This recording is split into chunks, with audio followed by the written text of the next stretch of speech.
Now, you want to know the worst part about what I just said? As I told my kids all their life, don't nobody care about you.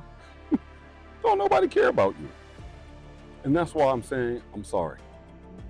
Because what I mean by that is, and there have been others who have spoken about this, and I've watched this happen firsthand for many years as a person who was in the evangelical church all of his life. There are various support mechanisms in place for a woman when divorce takes place.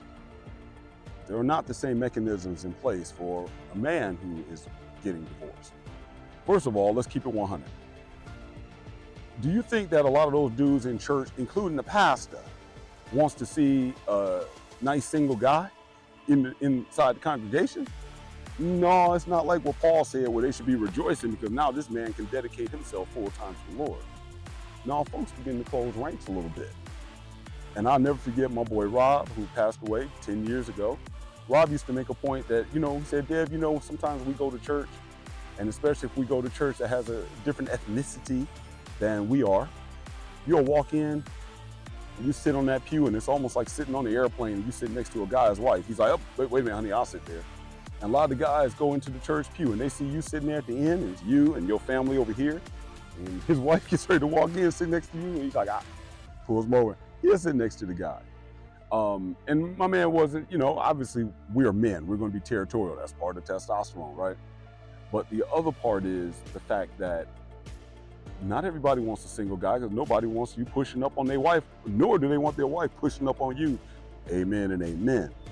I'm sure we all can have some stories if you've been in the church long enough. So in terms of the mechanisms for you, I don't want to say they're just going to cut you off and let you go, but it's not going to be a whole lot of love. You aren't going to be able to go to the church meetings and the men's fellowships and cry like Lisa. I'm all cried out. You're going to be all cried out, all right, and it's going to be in your own room or in your own car. And then, you're going to look, it's like, wow, everybody's there for my wife. Everybody's willing to help her. And the real thing that's going to hurt you is probably even your own family and friends are going to be more in support of her and not you. And that's a rough one for a lot of guys to deal with. Thankfully, I didn't have to deal with a lot of that, but I know a lot of men who do. I was the one that had a lot of solid friendships, and I'm glad that really I can only think of really one friend that I can truly say I cut off.